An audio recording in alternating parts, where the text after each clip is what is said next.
am going to one-up you guys. All year long, breaking my bones while the days get shorter. Hoping for a gentle sign from above. Darling, I have to fly.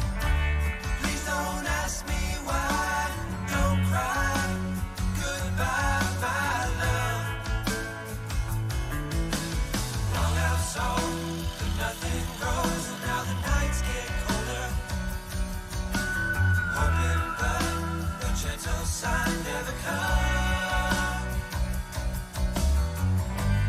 Darling, I have to fly.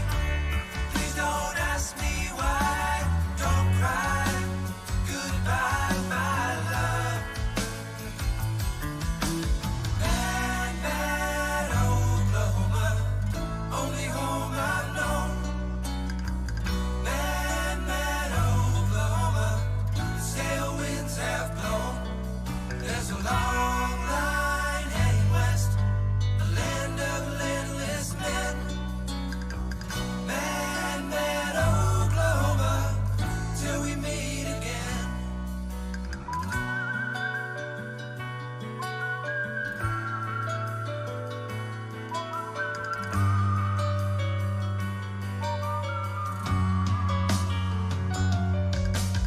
Oh, we're living inside a vision of a garden where we die. Oh, forbidden to eat the fruit of any root from another sky. There are gates I've read about where flowers bloom before too long. And it calls a heavy song.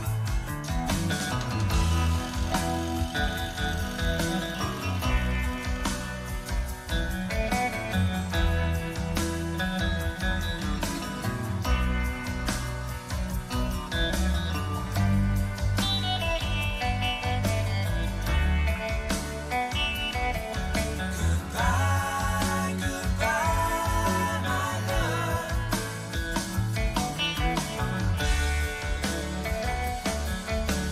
Goodbye, goodbye, my love.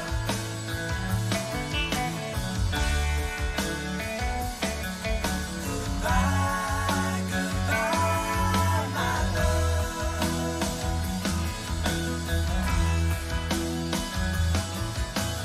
Man, Oklahoma, only home I know. Man, Oklahoma, the sail winds have blown. There's a long line heading west, the land of landless men. Man, Oklahoma.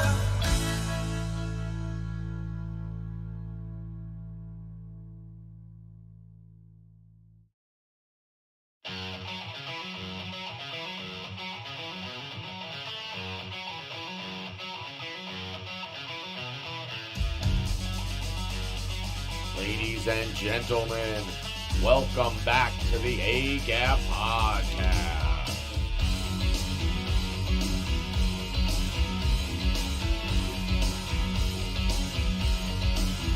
And now, your host, Colby.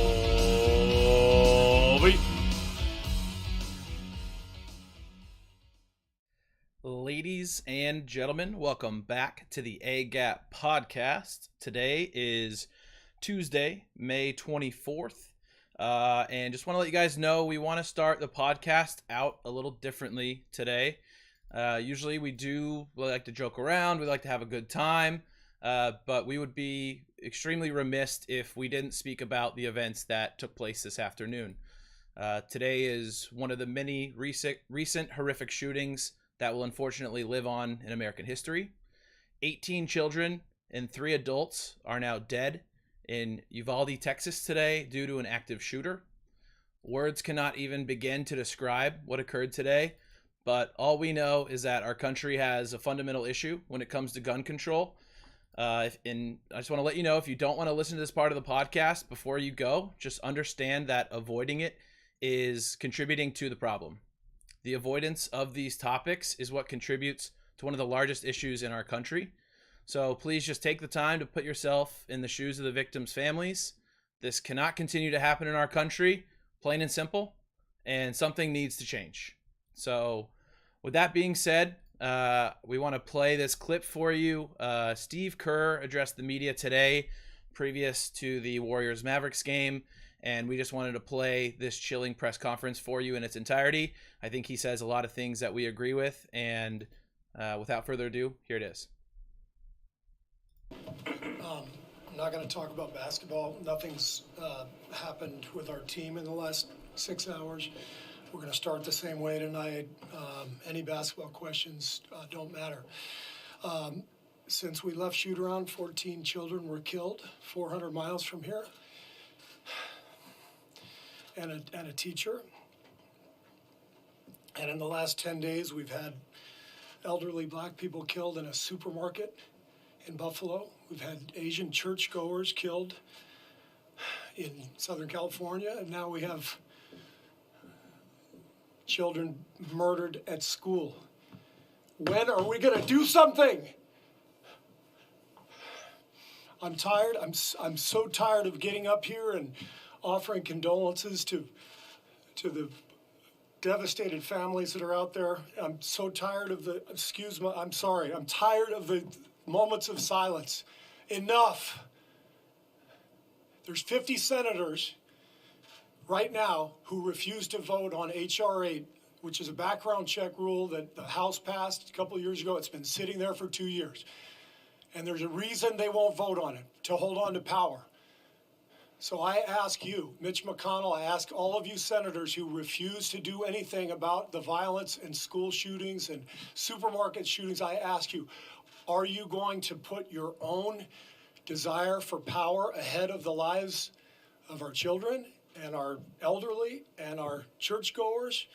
Because that's what it looks like. It's what we do every week. So I'm fed up. I've had enough. We're going to play the game tonight, but I want every person here, every person listening to this, to think about your own child or grandchild or mother or father or sister, brother. How would you feel if this happened to you today? We can't get numb to this. We can't sit here and just read about it and go, well, let's have a moment of silence. Yeah, go Dubs, you know. Come on, Mavs, let's go. That's what we're going to do. We're going to go play a basketball game. And 50 senators in Washington are going to hold us hostage. Do you realize that 90% of Americans, regardless of political party, want background check, universal background check? 90% of us, we are being held hostage by 50 senators in Washington who refuse to even put it to a vote, despite what we, the American people, want.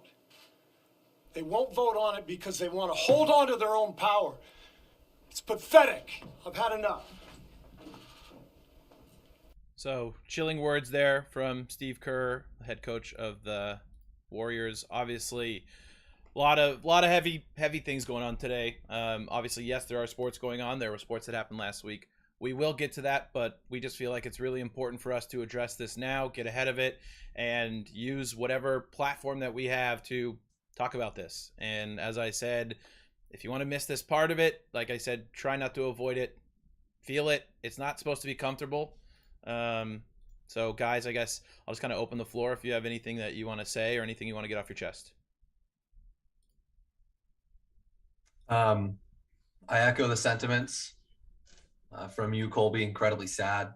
I mean, there's just, you could say a bunch of different things and none of them will ever grasp the gravity and magnitude of not only this shooting, but all of the ones that have transpired in our lives.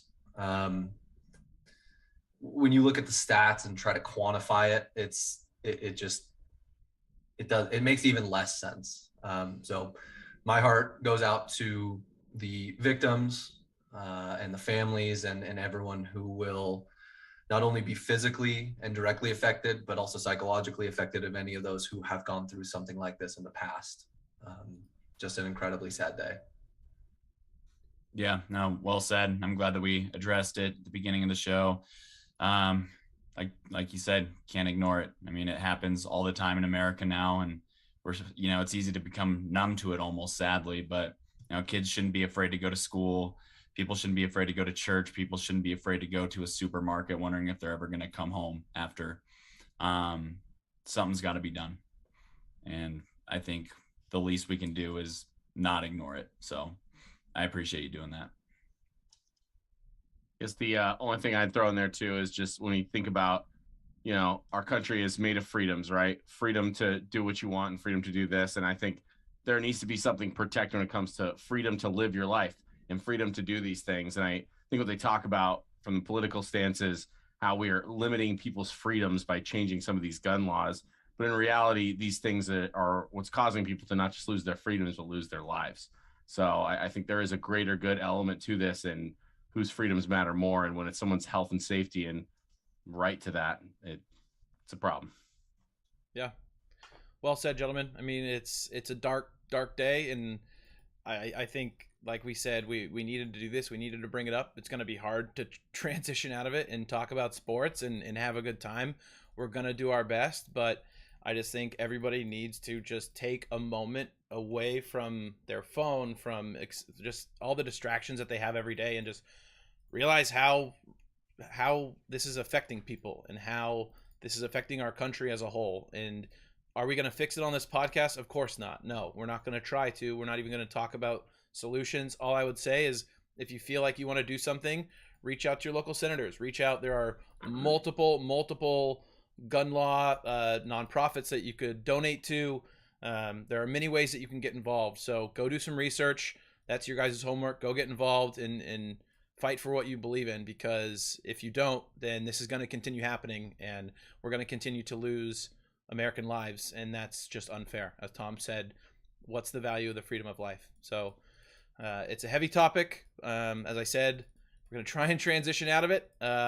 Connor, I saw on Twitter today that you did have some good news to share with us. So I'll give you the floor. What happened today with you, dude?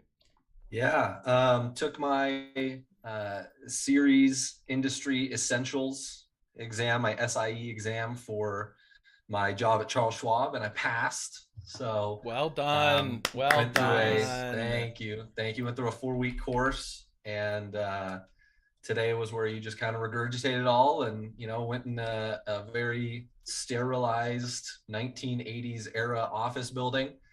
Was metal detectored and nearly strip searched by a couple of older women before I went in there to make sure I wasn't cheating. That wasn't protocol. That wasn't protocol. That was a different weirdly thing. enough, Trying I to see Connor's didn't bits. see anyone else. Didn't see anyone else getting that treatment. But I passed. Yeah. So on to the Congrats. Series 7 and then the 63, and then I'll be able to place trades and offer advice and continue my career.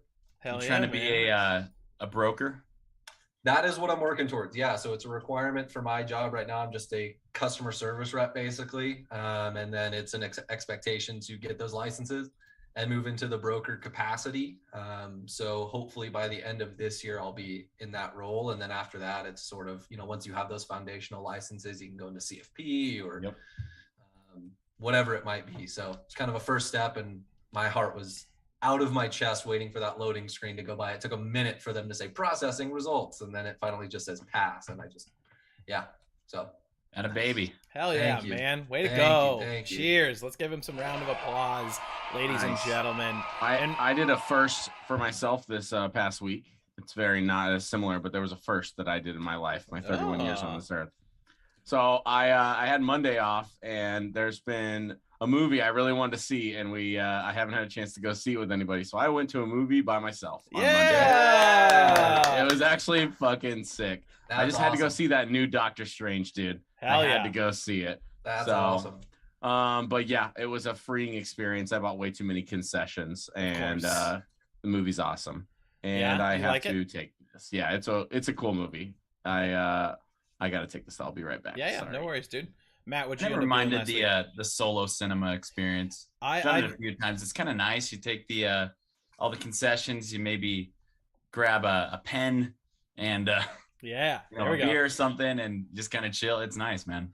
I've been like warming up to the idea. I haven't pulled the trigger yet, but I'm like kind of thinking like, all right, I'm gonna do it at some point soon. I know Yeah. I'm going to because too many movies are coming out now. It's all in the movie theater, so I'm gonna make it happen. Tom said he waited 31 years. I might do it by the end of my 30th, so we'll see. Or maybe my 31st birthday party, I'm gonna just go watch a movie by myself.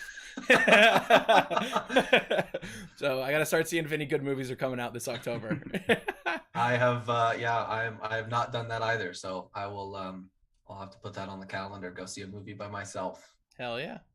King, I see you're in the chat. What is up, dude? It's been way too long. Glad to see you back, my guy. Hopefully you enjoy the sports content. We're going to be talking basketball here in a bit. Matt, what did you end up doing this past week? I heard you had some fun stuff too. Yeah, I went out to South Lake Tahoe for my mom's birthday. So pretty quick down and back. Drove out Friday, came back Sunday, but it was a good time, man. Got nice and sauced and lost a lot of money on the slots, made a little bit back on my sports bets. There we go. Live bet the Dubs on Friday, bet the Avs on Saturday. So won a little bit there, but overall was down a little bit bad, but it was fun. It was really fun. Hey, that's all right. You know, if you're not down bad, you're not living. You got to get down to come back up, right? Oh, and I got a PlayStation. Oh, PS5. Let's go, baby. PS5 game. Finally joined a year later. What games you playing? All the games right now. So I got No Man's Sky. I bought Assassin's Creed, haven't played it. F1, haven't played it. NHL 22, barely played it. What else? The Show and Riders Republic, really cool game. Yeah, I got Riders downloading all Republic of a them. little bit ago. It's super fun, but I feel like it would be a lot more fun with friends. So we got to party up, my guy. That'd be a good time. It's got To the get, best lingo though. Oh, dude, it's so skater. nasty. Yeah, exactly. That was Sizik, bro. It's like, all right, like let's bring it down a little bit. I'm not wearing puka shells and Arnettes, so I don't need to be like for the creators. Yeah, exactly. They're like, all right, we need to appeal to the cool skater youth. It's like, all right, you guys are using like old term. Maybe should have brought in like a Gen Z kid to tell you what's actually going on. Spruce it up a little bit. Yeah, sounds like you got about 5,000 hours worth of potential gameplay there, but one you should look into is Horizon Zero Dawn. Oh, that series is insane, man. It is I'll an write it down. open world action, like post-apocalyptic. I don't even know how to describe it, but it's I played it for a bit. The first one, second one I think just came out this year. Amazing game. Definitely recommend it. Are you a PlayStation guy? I have not been a console gamer since my sophomore year of college when someone broke into my apartment and stole all 3 of my consoles.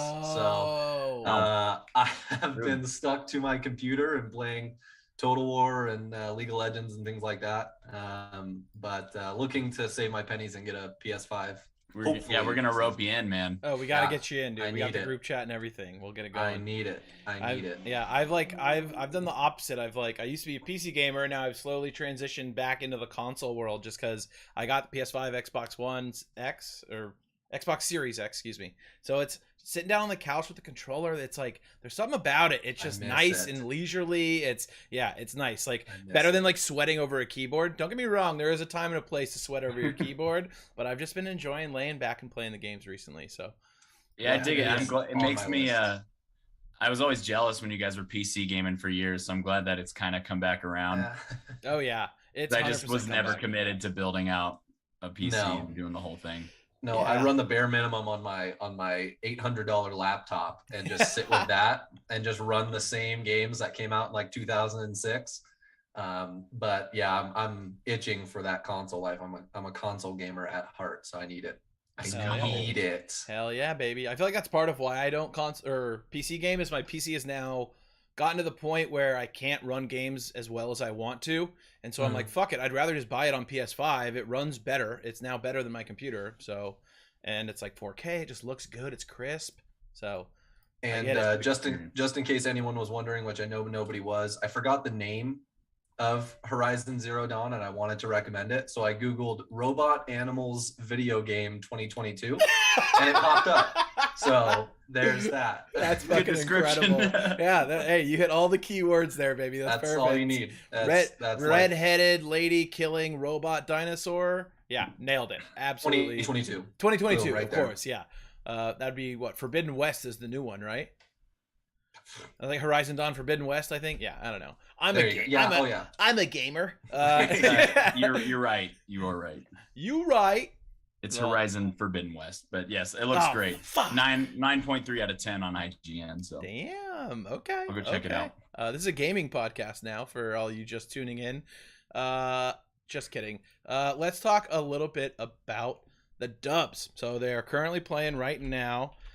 We have talked. I don't know if we've actually talked about this in the podcast, but we talk about it in our group chat all the time that you always want to bet the Warriors at halftime because they're going to be down. You take the live bet and you cash it in. Today, maybe not so much. Let me look up the current score. Connor, you probably already have it up. They're down by 15. 15. Yeah, Oh, all this right, is down by definitely when 17. you live bet, right? 62. It could be the live bet. You think they're going to pull I it? I mean, mean, This is for the time sleeve? to live bet. When I walked into the sports book at the Hard Rock and saw that, I think it was like -4.5, so they were definitely favored. But I could tell they were about to do one of those patented Dubs runs where they just start scorching threes. I was like, I gotta get to the table, and it You know worked what? out. They're plus 480 money line right now on FanDuel. Ooh, God, I'm gonna- that's tempting. I'm gonna throw a unit on it. Oh. Yes. Okay, so I had a question from Dude, somebody I'm like- recently. Maybe you can help clear this up, Connor. What is a unit? Is that your basically way of saying of this is? I don't want to tell you how Is much that a I'm hundo? betting. Is that 1,000? No, so a unit is just a blanket term. So you could it's 1% of your total betting ability. So if you have $100 total that you want to bet, one unit would be $1.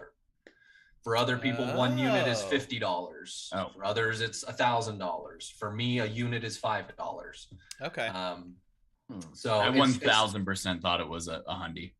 No, a unit. I did too. A unit is, and then I followed a whole bunch of degenerates who gamble like myself on the social media. Now my Twitter is literally just #gambling Twitter 24/7. It's whatever you want it to be. A unit could be 1 penny. I mean, it's literally just something to make you sound like you know more than you do. Ooh, I like those terms. I like things that make me sound smarter than I am. Yeah, It's absolutely. great. It is We- great. We do that That's how here. I've gotten so all far the in my time. career. Yeah, exactly. Yeah, exactly. It is exactly. great. So while we were gone, the Warriors went up 3-0 on the Mavericks. Let's say I don't think a lot of people thought they would go up 3-0. Obviously, a lot of pundits had them even losing the series, had them as like the lowest team that was going to make the finals at the beginning of this playoffs. They're just playing out of their mind. Steph is getting just like honestly disrespected. I think he didn't even make first all team, which I think came out today, which is Yep. disgraceful. Who did? Does anyone have that? The point guard I think was Yeah. Devin Booker. So that's who made it, I believe, Ooh, over him. shooting Let me- guard. What was let the other? me- What was the other Let's guard? take a look. me see, So I will we pull it up. As a point guard, but Got to get Shams. did they call Luca? So guard? Luca, yeah, it's Luca, Booker, Oh, yeah. Giannis, Tatum, and Jokic. Not too upset at that. Steph got second team. It is what it is. I mean, he's constantly looked at in a different light, I feel like, than some of the other stars. But I mean, you can't fault that first team. Booker had a career year. Luca is Luca, and the other three are arguably the best at their positions, if not the best in the world. So it is what it is. I mean, as long as he makes an all NBA team, Steph, that is, I'm not too disgruntled. Well, and like you said, I mean, if What they was win the Booker's playoffs, stats too? Yeah, what was Booker? I think Booker had better stats in the regular season. I mean, he was a top 5 MVP candidate, so it's Yeah. kind of and on the best team in the NBA. So it's like, Yeah. it's It checks out. yeah, it is what it is. So I guess I kind of want to ask the question. A lot of people, obviously, like I said earlier, counting the Warriors out.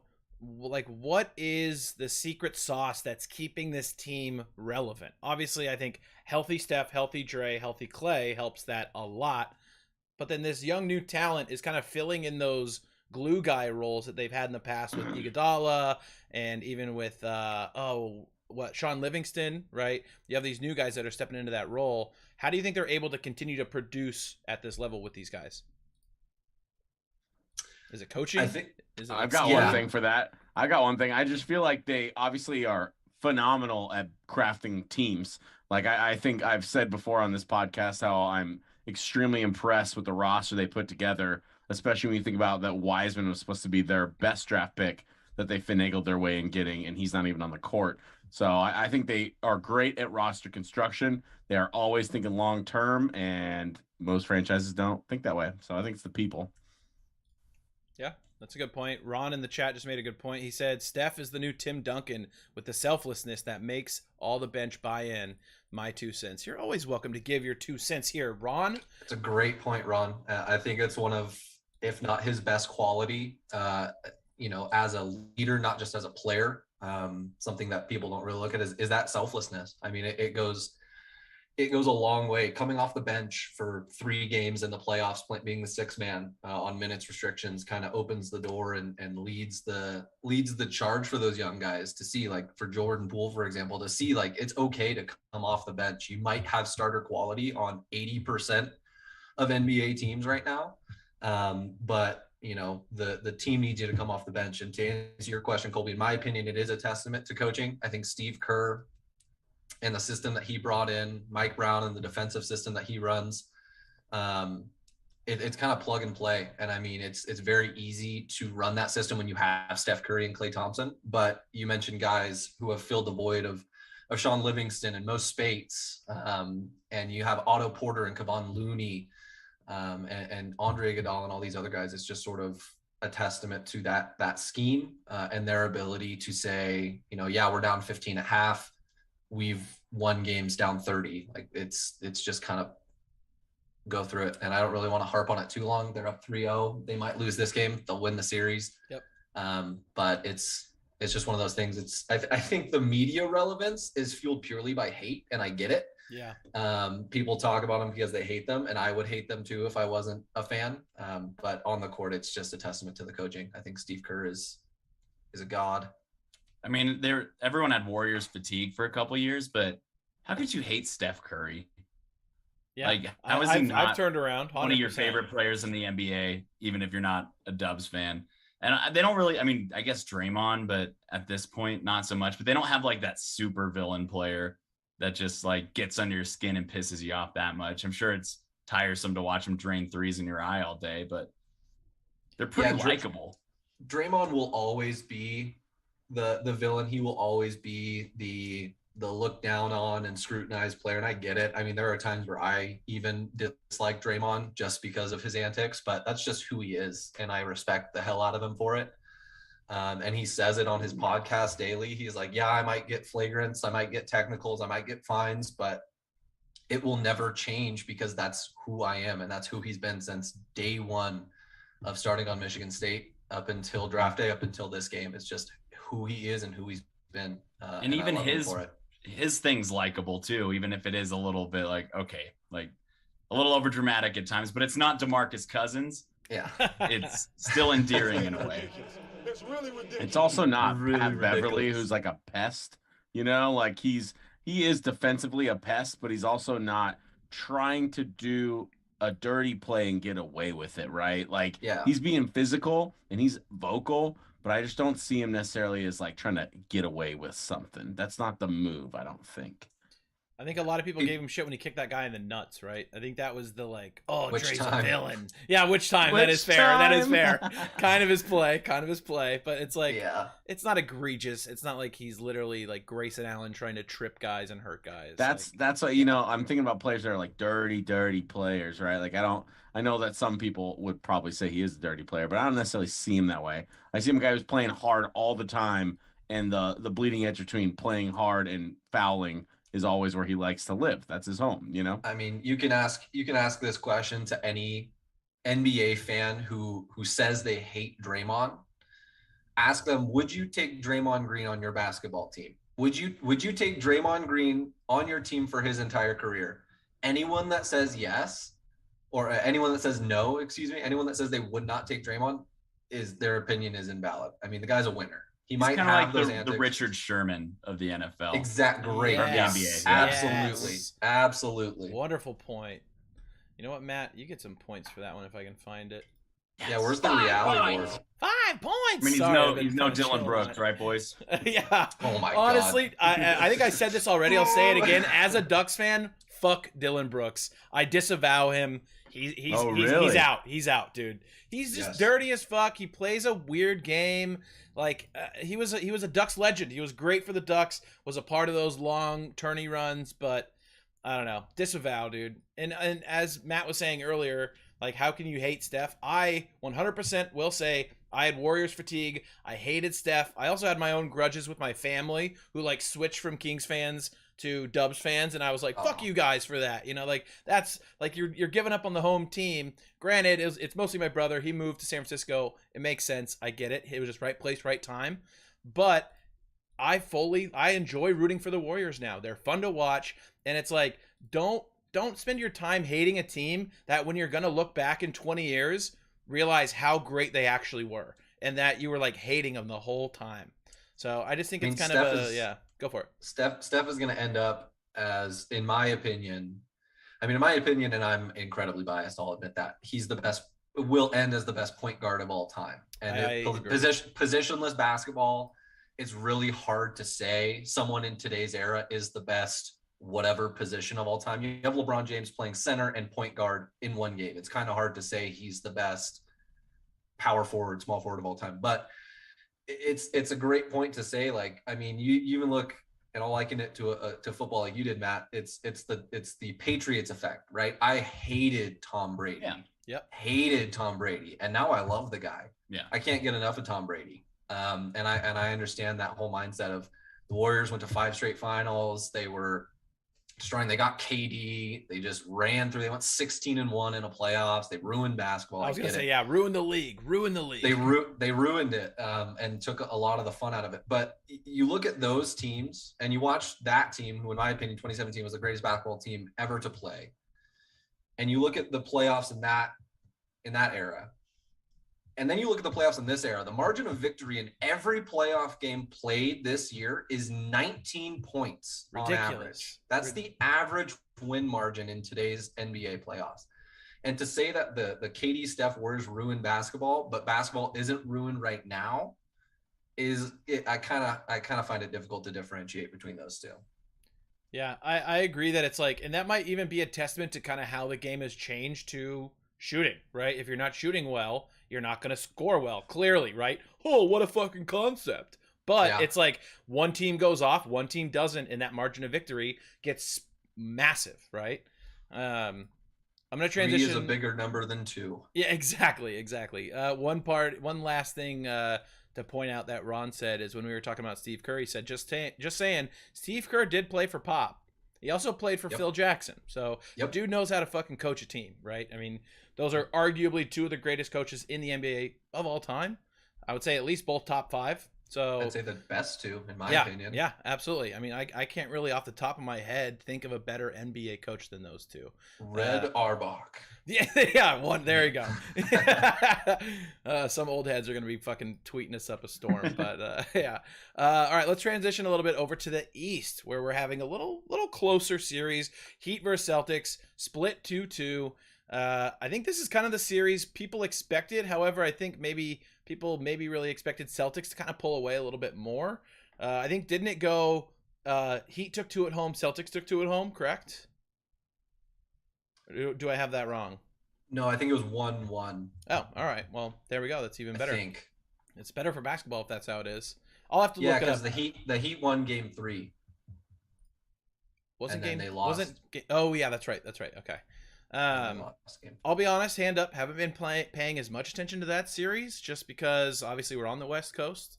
But from what I have seen, I love the Heat. I picked them, and I love them. I love Jimmy Butler. I did see something. I think I shared it to the group chat. Did you guys watch this? The stupid-ass Jimmy Butler theory that he's Michael Jordan's son?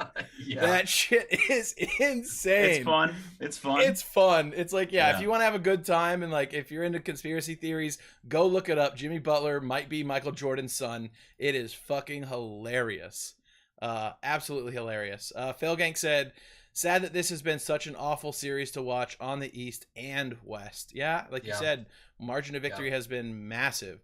Tailgate says the blowout games are basketball. weird on the East. It's just odd, and maybe it's like we were saying, it's shooting, maybe it's defense stepping up in certain situations and not in others. It's hard to say what it is, but I mean, a classic A gap solution. How do we fix that? Do we need aluminum bats in baseball? Do we need trampoline? Do we need slam ball? Bring back some slam ball NFTs for the NBA.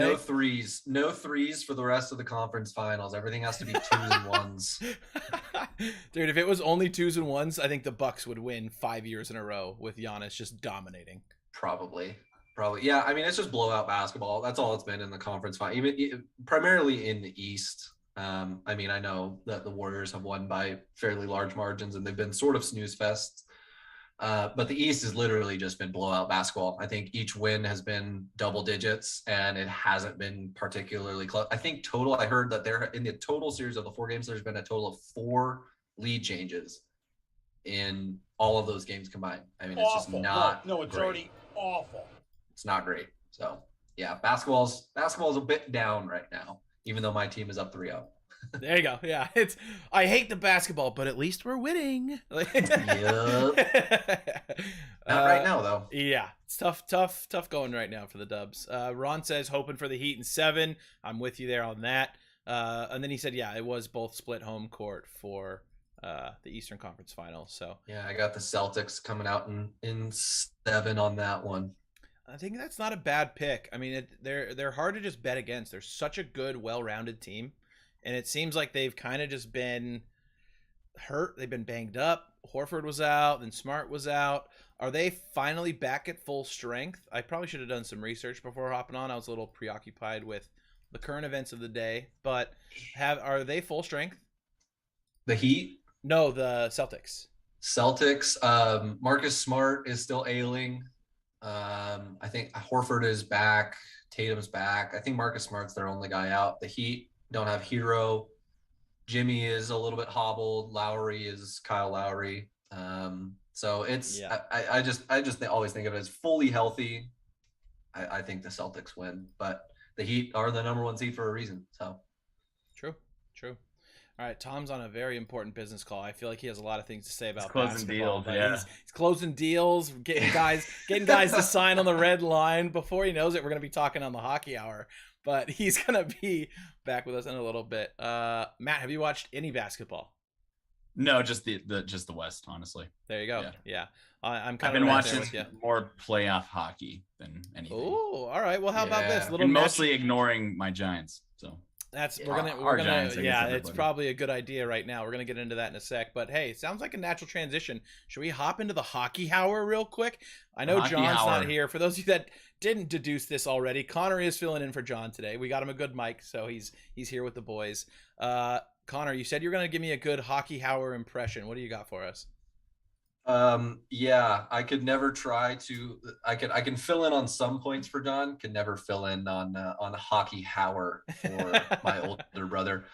I'll say this: the Lightning are good, the Avalanche are good, and I think the Avalanche will win the Cup of Cups. And that's been Hockey Hour. Who you got in the Canes Rangers series?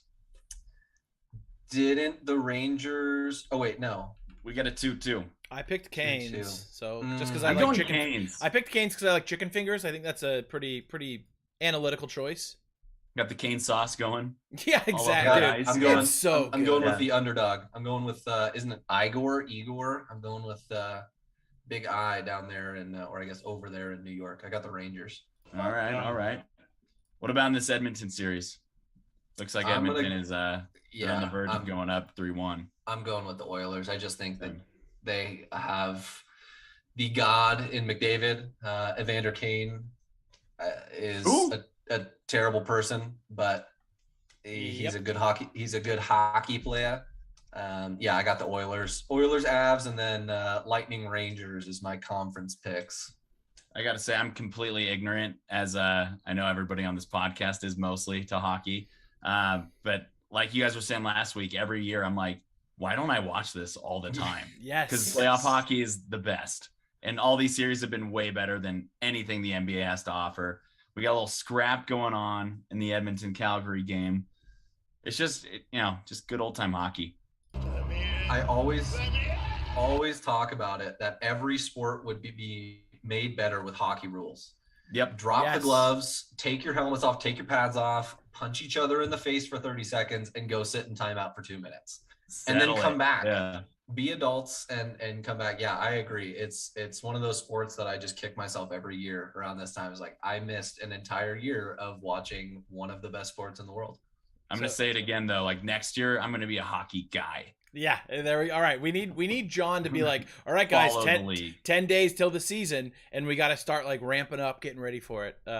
One thing, so we were watching some playoff hockey together with some of the boys the other day, and we were trying to figure out, and this could just be a fun little exercise that we did not prep for at all, but we were trying to figure out how could you apply the PowerPoint in other sports. So, for example, basketball, right? Flagrant foul, you lose a guy for 2 minutes. Or in baseball, there's not really any there's foul balls, but there's no like penalties or fouls. So like, how could you implement the PowerPoint in other sports? Because I guess the whole reason this came up is because I love the blood rule. Like if in hockey, if you commit a penalty and the other guy is bleeding, you now get a 4 minute, you get double the time on the power play. It's the greatest rule in sports ever. I did not know about that. Yeah, That's it's like that. I didn't know that existed. yeah, Yeah. it's normally a 2 minute power play. If you draw blood, it becomes a 4 minute power play. It's fucking crazy. It's like there is a rule centered around if the guy is bleeding. That The is Viking sport, incredible. man. Yeah, it literally is. It's so incredible. Best rule in all of sports. All right, I got one in Wow. baseball. All right. I don't know how you do it on defense, but okay, maybe you just switch these. Like if there's a penalty on the defense, then the offense gets to start like 2-0 for like 3 straight batters. Ooh, okay. I was like gonna do that. something similar That's to dope. that. Yeah, if there's like an ejection or you hit a guy or whatever it might be, if there's some sort of infraction, the batter gets to start with an advantage, like a 2-0 count, like you said, something like that. Yeah, I like that. Or I hate the runner on rule, so I never want to Yeah. suggest that. But the 2-0 count is more than fair. I think that's a good one. They should change that Basketball? for the extras. I think that's a good Yeah, idea. extras, yeah. Oh, Good you concept. start 2-0. And you start 2-0 or even Every 1-0. batter. Is that how you do No, it? no. Maybe course like not, the first three batters. The first Or three. starting with a guy on fucking second map. That's basically 8 balls. All right, like, okay, whatever. Who's on That's first? true. Yeah.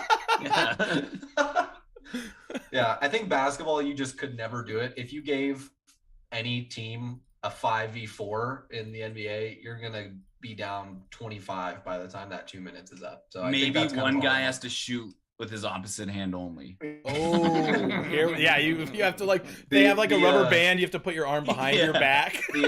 the team that incurred the infraction has to play without shoes. Ooh, I like that. Do they have to keep their socks on or is it barefoot? Socks. Oh yeah, socks on. Oh, Socks on. that's difficult. The team with 4 can put their center and they can just stay directly under and goaltend the entire time that they're without that man. Ooh, that's not a That's bad fair. idea. I like Mhm. that. Yeah. I like that. Just goaltend. Kind of like Put that. their hand through the hoop to stop the basket. They let them just do that. That was like more of an advantage at that point. Exactly right. Yeah. Ron had a few good suggestions in the chat. He said, power play for football. For 3 plays, you get an extra wideout or an extra cornerback, depending on who the penalty's on. Ooh, I like that. I like that. Power play for baseball, you get an inning of corked bats. Or, as we Ooh, always love say, that. you get the aluminum bats back in Yes, baseball, baby. yes, Let's go. For one inning, just one inning. God, you know? we love fixing sports. I love it. And then he said the power play for basketball, 2 minutes of no out of bounds, just wildness of throwing the ball into the stands, and then to kill the power play. He's got to like dump the ball into the stands. That'd be Oh my incredible. I want I to go like back all to of them, to something. be honest. I want to go back to something Ron said. Would you take another lineman or another skill position if you were allowed to have 12 man on the field? Skill position. Skill position or another? Ooh. Yep. Yeah, skill position. Because Yeah. then you're gonna have a Another linebacker open- on a another open receiver. hands. You're gonna have 2 Yeah. linebackers on 2 receivers. That's a hell of an advantage. Can it be Especially- like anything? Like you get to pick? Yeah. Like maybe you get like another quarterback? Lateral it back and forth to each other. I don't know. Yeah. Who's gonna throw it? I know that's where that's coming from, Matt. You just want to see Jimmy and Trey Yeah, on the yeah. same offense. My dream. Guys, I got it, I guys. see They're Trey gonna- and Brock Purdy, actually. Fucking kill me. I got it, Sorry, guys. Tom. We're gonna have 2 footballs on the field at once, and they can snap them both simultaneously, and you must defend both of them. But only You guys one see of that them's the game? real Okay. ball. Oh, I like that. There we Did you guys go. see that do you see that ambidextrous quarterback in high school? What? Have you guys No. seen that? Yeah, this guy's training with both hands and throws both of them equally, and Yeah. just blew my mind because he's like, I've never heard of an ambidextrous quarterback, but that would completely change a team's offensive scheme if he could hone that. And Patrick Mahomes doesn't count. Doesn't count. This Why guy not? can legitimately throw with both hands, like pretty well. Yeah. His Is left he is good maybe not with quite as good, both? but that's the all right. Here's what I would pitch on that, Connor. Since you watched it, I want your opinion. Like quarterback's really hard. We all know that. When would it really be an advantage besides when you're rolling out to your left to throw with your opposite hand? And how often would you do that? And is it really worth all that extra practice than just throwing it right? I mean, I guess scrambling Yeah. would be good because if you do the Patrick Mahomes thing and you're running to the right, then you have to turn back left, and then you have to do another turn to get your shoulders square. Instead of having to get those shoulders square, you could just turn back left and then just heave it. Other than that, That's kind of my There's point. Like nothing. mostly Matt, there's broken no plays and blind side broken in this. boots. There's There's no nothing. blind side, Matt. True. There, you see both sides. I think he has Right? to commit pretty quickly to I which mean- hand he's going to Yeah. throw it. He can't like. That's probably true. Yeah. both Oh, hands. God. Both He hands. just like back pedals straight back with the ball when he drops it. Where am I gonna go? Where his Where hips am I gonna going? go? Where my hips gonna go? That's one thing you could really Yeah, like good look point. off a safety though. Like you kind of you drop back with your right and you're kind of looking them off, and then you just flip left. Might not be terrible. Yeah. What would That's- that give that you as happens much of an fast. advantage of just like turning your That, shoulders a little yeah, bit? exactly. Yeah, that's fair. That's fair. It is cool though. That It kid is pretty sucks. That Yeah. kid Yeah. sucks. Actually, hate him. He's hated it. I horrible. hated it. Stupid gimmick trick. Everybody boo this man. All right. Well, you guys mentioned the 49ers. You want to talk a little bit of 49ers? They took the field today. Was it OTAs officially, or is it just like cool. OTAs, baby. OTAs, baby? We The finally got only media availability. we today. finally got a Trey Instagram post. The Niners finally put out some Trey content, and holy shit, his arm was looking pretty good. How was his arm Yeah, fitness? already What, bought the okay, NFT. what? I'll be honest. I don't even know what the fuck arm fitness means. What is that? Did you not see the arm fitness thing? I saw that where he was just like throwing the towel. No, I don't know. No, so like some guy, because this is all that Trey Lance gets these days. Some guy that used to play in the NFL who's like, he just got hired by CBS, said that people I've talked to are worried about his arm fitness. And everyone is like, what the fuck does that even mean? And he was like, Arm fit. it means the ability to throw a football throughout an entire season. And it's like, Oh god. like a quarterback does? yeah. Like, what are we talking about? He's done it in college multiple times. Every single quarterback that's ever played, I've never seen a guy that's like, he's just going through a dead arm period right now. You know, like, His I fitness think isn't his up. arm's fine. Yeah, I think he'll do just fine. Ron, thanks for stopping by, brother. We'll be here. The VOD will be here when you come back. Yeah, it's just seems weird. I saw a funny tweet today where he was like, he came out and he was like throwing a towel, like kind of like whipping a towel, just getting his arm warmed up. And somebody made a pretty funny tweet. They're like, oh god, Trey Lance already throwing in the towel first round of OTAs. I'm like, oh fuck, all right, that's pretty clever. That's cheeky. That's like a cheeky There's dad like- joke, but I'm here for it. 2 clips of him throwing, and everyone's like, was his release a little bit shorter? Has it improved? I did see, I mean, some good stats. Obviously, it's OTAs, but he went like 7 for 7 on like quick drills. He was like accurate as hell. People were loving it. So I think he's the guy. I think he's the guy, guys. I think so. He absolutely has to be. Yeah. If he's not the Yes. guy, it's the worst trade might be in NFL history at this point, man. I mean, geez, Louise. Was Jimmy Yeah, even out I there? mean- Oh, go for it. Sorry. I was just gonna say I didn't really follow it too much today with OTAs, but one name that I've been seeing a lot is Malik Turner.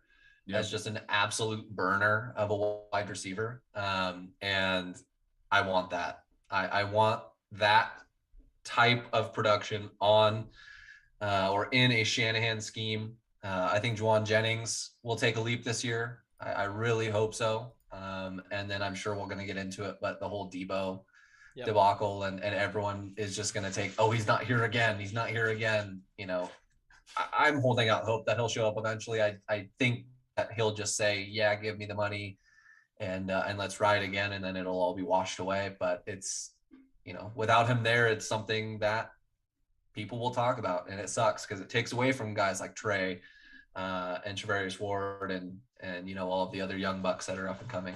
But we want Debo back. Shanahan, I watched his presser. He said he expected Debo to be at the mandatory portion when training camp breaks, which is interesting. But this it's totally voluntary. So Trent Williams wasn't there. Alex Mack, who knows what he's doing. So it's not panic time yet. I think it sounds like something's going to happen. I'm really excited about Malik Turner too, and Danny Gray. Yeah. That 4.3 speed. I think it's good. I mean, those are Trey picks.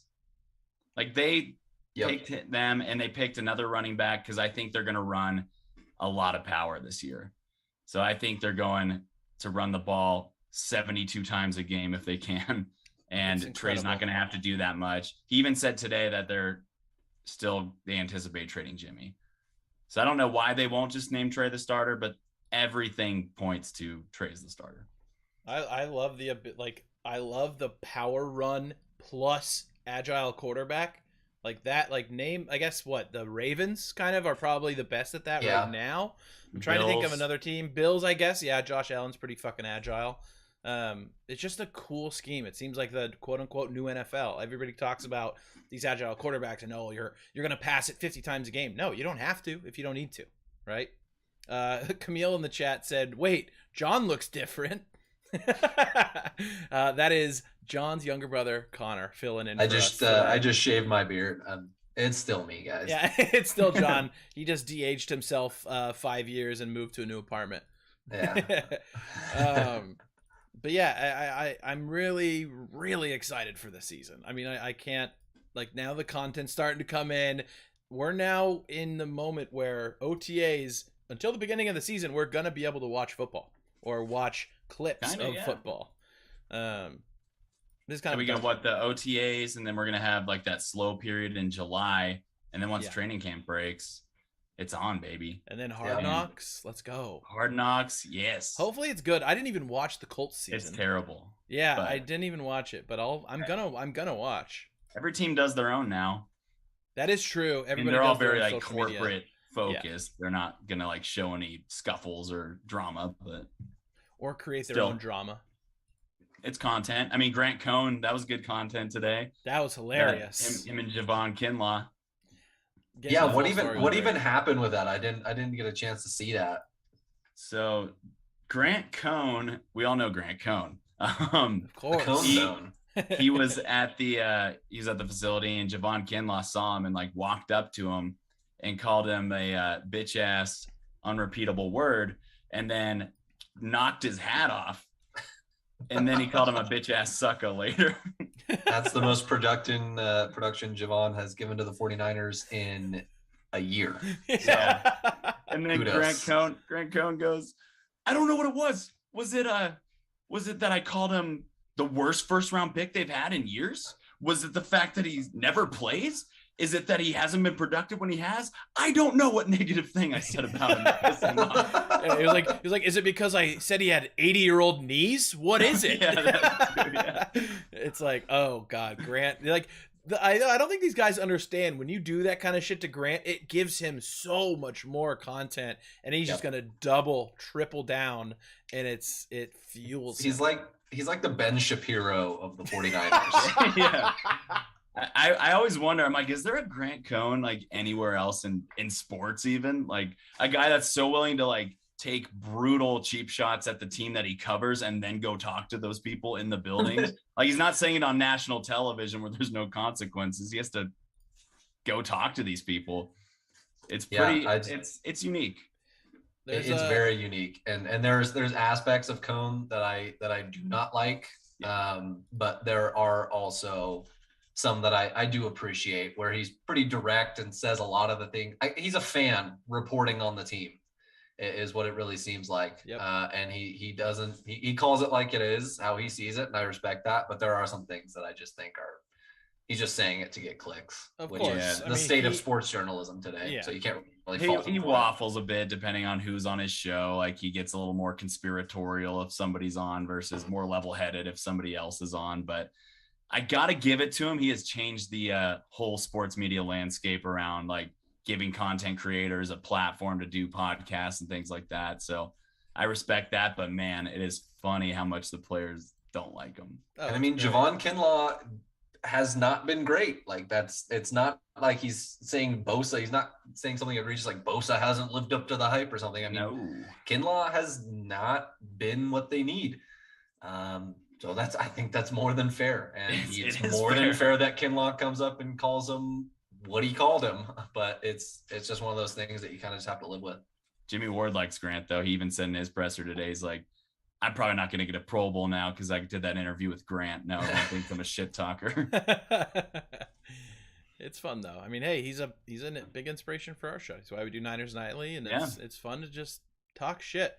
Maybe we'll get him on the show someday, Grant. You want to join us? We got a spot for you right here in the middle of the screen, baby. We're going to try. We'll try. DM him The on interviews Twitter. were fun, though. Like the players were a little surly for some. Kyle Shanahan was real surly today already. I think he's just becoming more Belichickian every year. Unfortunately. But loved hearing Trey just be like, hey, like, with all due respect, I don't really care what you guys have to say. It's the media. Like, I just care about what the guys in the locker room and my coaches think about me.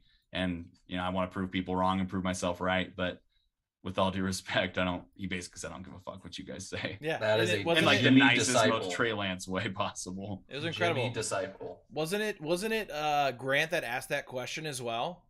And he was like, I love that he was kind of smiling while saying it because he's like, I fucking know who you are. Like, I know what you're trying to do here. So I'm going to give you the perfect response. He got 4 questions in a row about his finger last year when he broke it. Because he mentioned, like, it took me a long time throughout the year to, like, learn to rethrow without my index finger and then, like, recover. And after, like, the second one, he's like, we don't need to talk about it anymore. Like, my finger's good. And somebody else brought it up. He's like, again with the finger? Like, so, like, he's got a little more personality this year. I think he's going to be fine. Good. I can't He wait, fucking dude. better be. He fucking better be. We all want that, just any Trey Lance content, just inject it into our veins. Yes. Any throw. Yes. 'cause Anything. He was so hidden last year. Like, it felt like it's like you get this new Christmas present, but like, no, mom and dad are put it in the closet for a year and you don't get to touch it. It's like, no, like, we want to interact with this thing. We want to see what it can do, right? They So bring it it's out for 20 minutes one night, and then they're like, "Okay, that's enough." Yeah, And that's then that's throw it enough away play for time. 6 more months. Yeah. No more batteries. You can't ride your new bike until we find someone to buy your old beat down broken bike. Yeah. Please. And also, we Please. need to fix your bike again, so somebody needs to buy it broken, basically. Yeah. It's a really expensive bike. We need It's to make like sure we get value back. for it. $25 million bike. So if we could probably maybe get a third rounder at this point, I'd be happy. Yeah. And honestly, anything. Just don't release, like, if we release them, it's like, fuck, man, that's just a waste. But if you got to do it, you got to do it.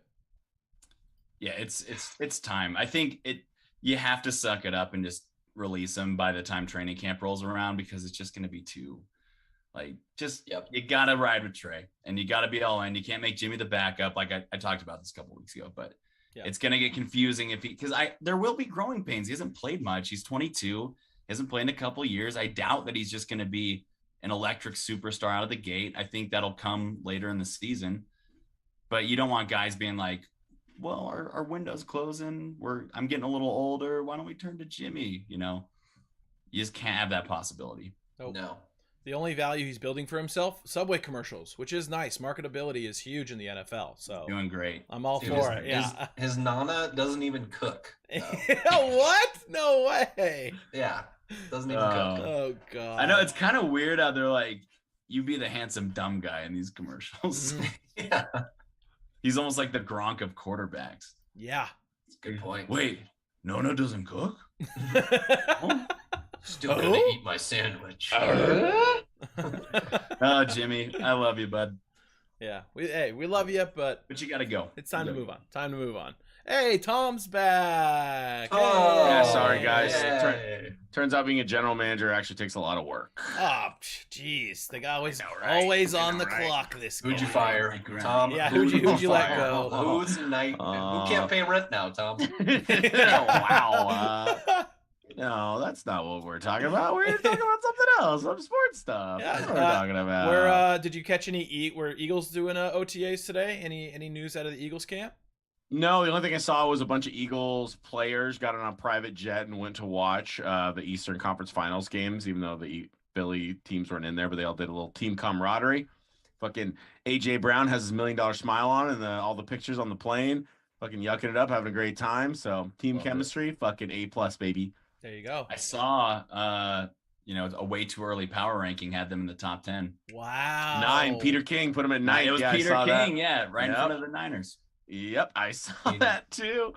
Yeah, Just fair. we'll see.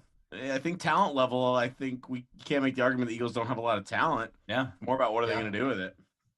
True. What can Jalen Hurts What's do? Jalen We're going to learn a gonna lot. do? That's the big. Gonna learn It's always the so quarterback. much. Sucks all on him, but he's getting what he asked for. If you're a quarterback in the NFL and you got these upgrades, can't be mad about it. You just got to perform. It's time. Can he, in your opinion, can Jalen Hurts make AJ Brown better? Probably not. No, not the current form of Jalen Hurts that we all know and love. He would need to take a step up for him to improve, and to be honest, even to maintain, AJ Brown's a pretty good performance, right? Like, to maintain that performance level, I think it's going to take a step up from Jalen. But I also know the Eagles coaching staff is not going to really just like they did with Jalen all last season. They're going to try and set him up for success. There's going to be a lot of stuff where they just get AJ the ball anyway, without as much, a lot of hard quarterbacking to make it happen.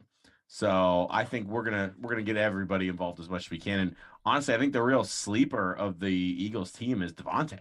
I think Devontae might have an even better year because everyone's going to be so focused on AJ.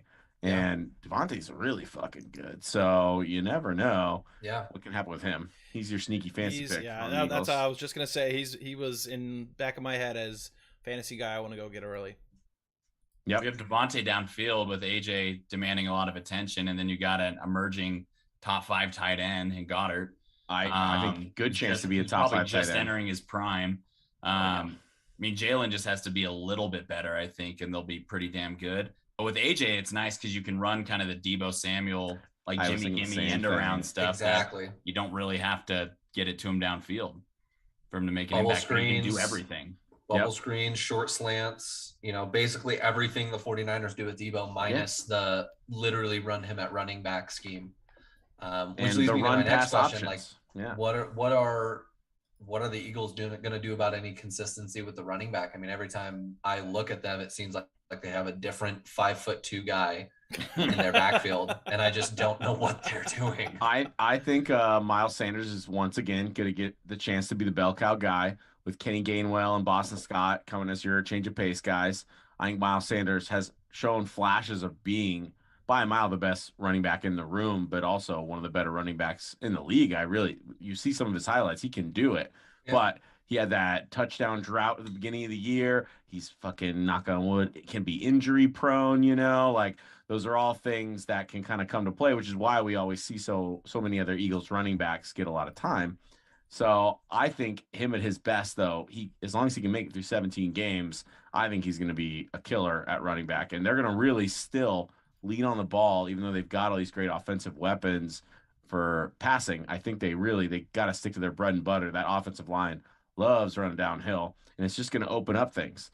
So it's like, why not? Why not just run the ball a bunch? And as long as you got a bunch of wide receivers and tight ends that don't really care about their own stats and they care about team wins, I think we'll have something going.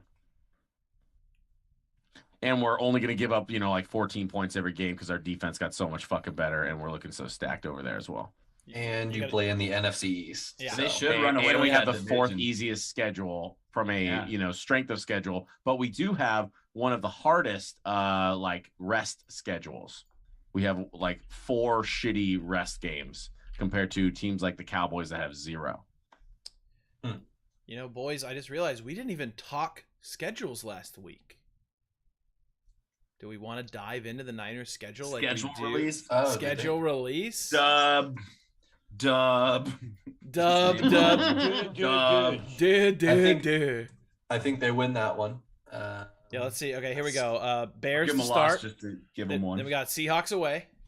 Two dubs. Dub. Broncos away. Well, let's. Loss. I'll go L. Yeah, we'll take an L on that. Okay, so 2 I and 1. think that's good of you. Let's not just call Yeah. them all wins. Rams at home. That's an L. We'll take I'll it. go L. Let's be conservative. Early that way season we can Trey Lance throwing overachieve. things. Exactly. Then we We'll get got him back. Panthers away.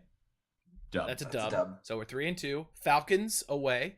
Dub. Dub. So we're 4 and 2. Chiefs at home. Dub.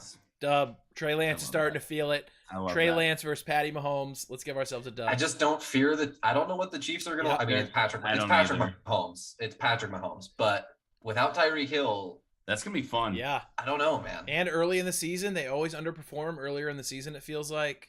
And that defense, losing Matthew Yep. and losing Travarius Ward, and I don't know. Yeah. And that division is going to wear them down. Oh, that yeah. division Oh, is yeah. going to Oh, be yeah. brutal. I wonder if it'd be interesting to see when they play in Denver, because I feel like that Denver team is gonna, I think, crush people in Mile High. I think so too. And that's on Sunday Night Football too.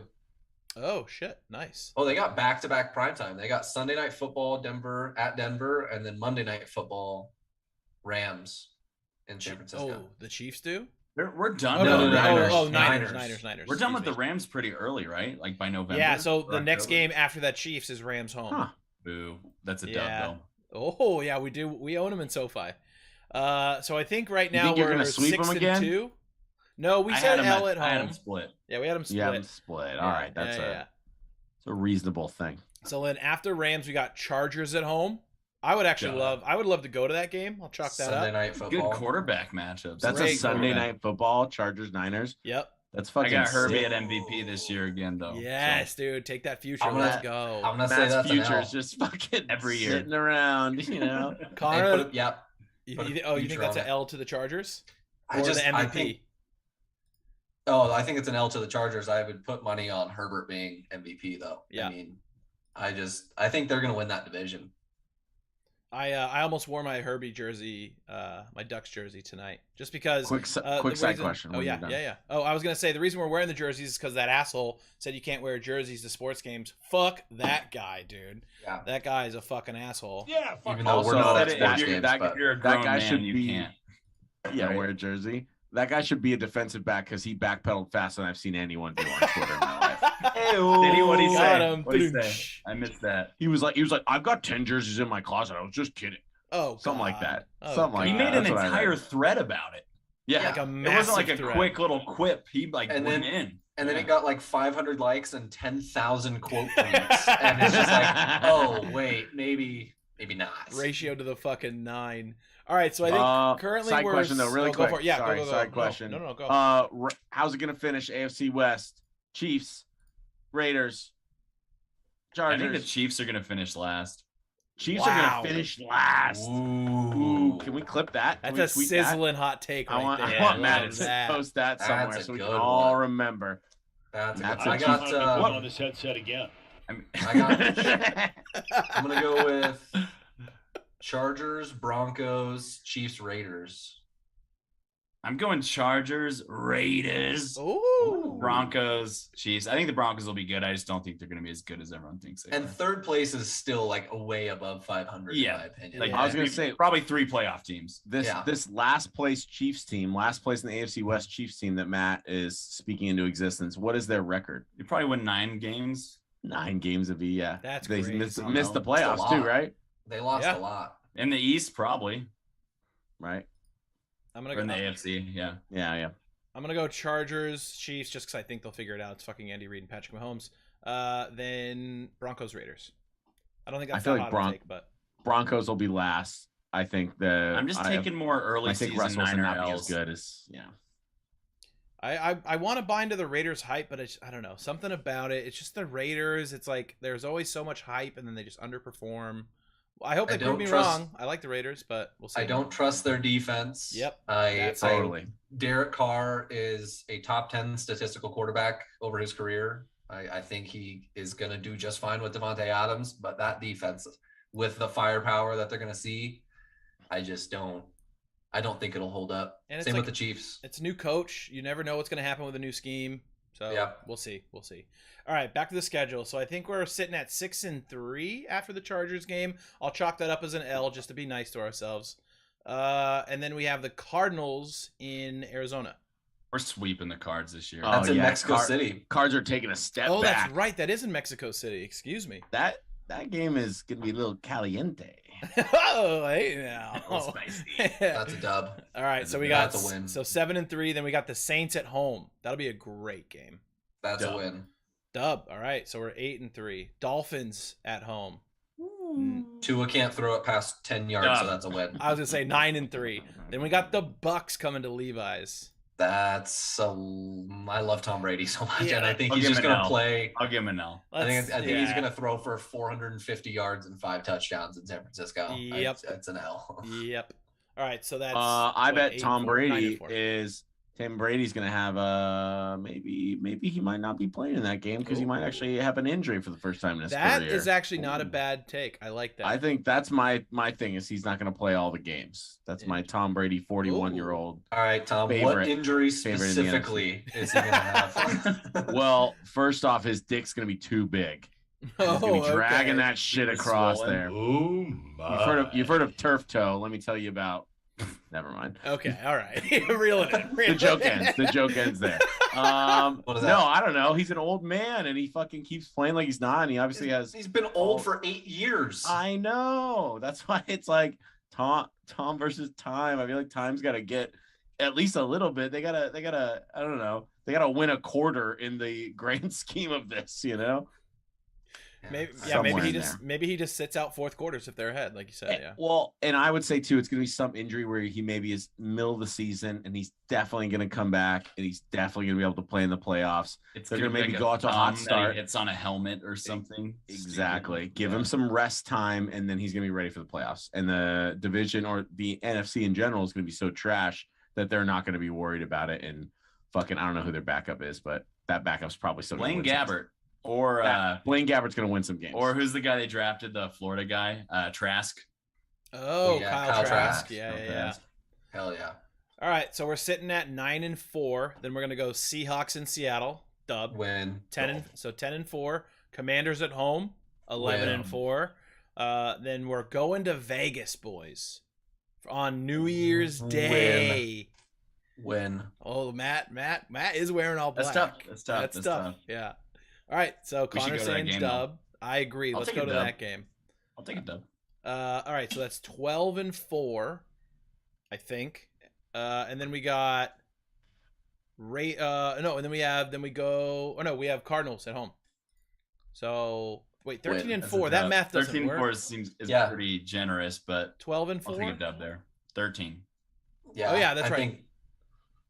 I think they lose some stupid games in that I seem agree. like easy wins. I Yeah, agree. Like the Saints. Yep. Yeah. The That's. Saints I don't can think come in that's and an beat 'em. I think easy the win, Dolphins. is it? Saints are going to be decent. I mean, they have what? Saints are going to be decent. They have Jameis They at got- the helm. They got Jameis. They got Landry. They added signed Jarvis Matthews. Landry. It's like the LSU reunion tour down in there, down Yeah. in NOLA. We'll see how I think Dennis the Allen coaches them up. Dolphins. I think the Dolphins are improved. I think they'll probably come in second in their Everyone's division. picking the Dolphins to be a top 10 team now. Just because they got Ooh, Tyreek stop Hill, it's the- like, come on. Nah, They are that shit ain't gonna ridiculous at the skill positions, though. They are. Like, Yeah. fucking just ridiculous. Their running back room and their receivers are DeMarcus And Cousins. Gesicki. Ridiculous. They got And Gesicki. Gesicki's sick too. They got Mostert. They got It's really ridiculous. Chase Edmonds, Raheem Mostert. They just signed who else did they just sign? Sony Michelle. Oh, And they God. have Miles Gaskin. I'll take 4 of them. That seems 4 of them. That seems wrong. It feels like they need to trade somebody away, like, or they're going to cut somebody. That's probably what ends up happening. Reek, you got Waddle, you got Parker, you got Cedric Wilson, you got Trent Sherfield, who we all love, and then you got Tua, and then you have Tua. Man, and that's wouldn't that be a great roster if you had Tom Brady as your quarterback? Or if you had tried it, yeah, or when Lamar goes there. Oh, Lamar in South Beach, come on, dude. That's what Sunday Night Football's all about, dude. They, I mean, he is not engaged at all in contract talks. Isn't he his own agent too? Yeah, he is. I just don't. He's being chill about it, but I don't know what the Ravens can do for him. I mean, they constantly. I mean, he won an MVP, right? But yeah, I never really see them doing much for him. I agree on that offense. True. You have to wonder if you're in a Greg Roman offense, like. Yeah, I'm doing great things because I'm probably the freakiest athlete in the NFL playing the position. But like, if I got into a McDaniel offense or any sort of Shanahan system, like, what could I do? Because Greg Roman didn't necessarily enhance Colin Kaepernick's career. He was a run game coordinator for the Niners when their offense was absolute dog shit. So maybe Lamar is just kind of like, I love you guys, but I'm gonna split. This is life. You only got one life. It feels like there's something more there because he's being real chill about it, like not worried about it. But I know they're starting, from what I've heard, they're starting to be like, is he going to talk to us about this? Like, I mean, at some point you got to go out and spend big money on a receiver not named Hollywood Brown to throw to, right? I mean, so dumb. Yeah, it's Sammy. ridiculous. One day. Sammy Watkins, like, come on. I want to say Tom had his hand raised. Tom, yes. Can I exchange the song reference I was trying to make? Yeah, of course you can. I'm gonna hit you with "It's my life and it's now or never." Oh God, Good stuff. I'm not gonna live forever, you know. Awful. No, it's already awful. I love the Berman drops. They're so fucking good. Little 8% Cody never hurt anybody. Fact. That's a fact. That's a fact. What does he call him? The I cut that whole fucking clip up, dude. That clip is so fucking funny. Oh, I'll take 4 of them. Love it. Love it. Oh, Berman's a goat. I know we're totally off topic here. Did we talk about the Timberwolves stealing a president of basketball operations by giving them equity and paying them more money? Huge. Wait. So, okay, I'm dumb. Explain that whole thing to me. Maybe, Connor, do you know it completely? Because I only know what I read in the headlines. If you want to explain to the group. I wouldn't be able Very to interesting explain for it sports. completely, but there was the president of the Denver Nuggets, whose name escapes me right now, was and still is regarded as a top 3 executive in the NBA. You know, a guy that overhauled that Nuggets roster, drafted Nikola Jokic, you know, put a team around him that when fully healthy is a contender in the West, has just been and just head over heels. One of the best in the league. Timberwolves gave him a 5-year, $40 million deal, which is insanely just the biggest deal that you could ever think of for an executive like that. And they gave him equity ownership in the Timberwolves as well.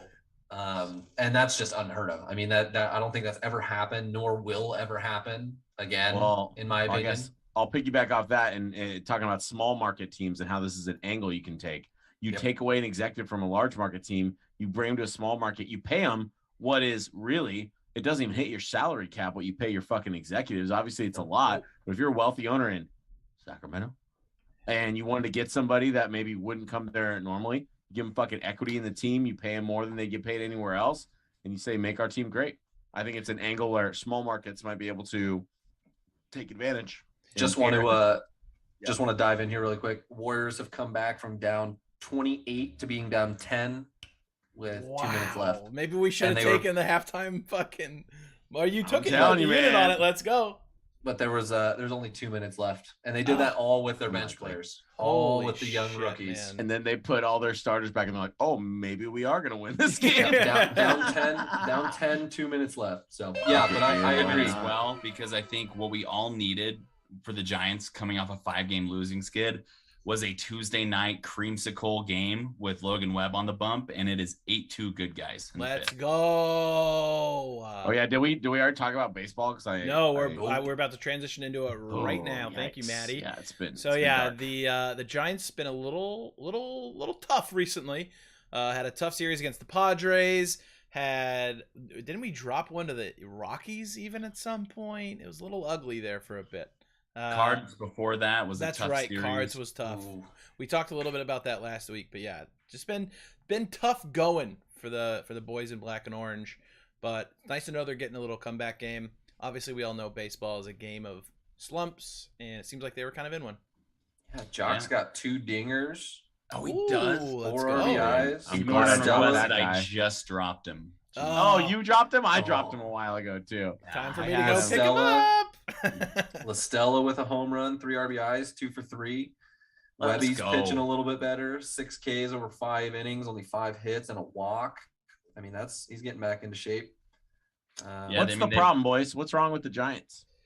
They've I don't kind of, think- it seems like everything, right? 'Cause Yeah. Right? They either Pitching, score 1 and give up defense. 10, or they score 8 and I don't know. It's just weird. Like, it seems like when it falls apart, the whole thing falls apart. Yep.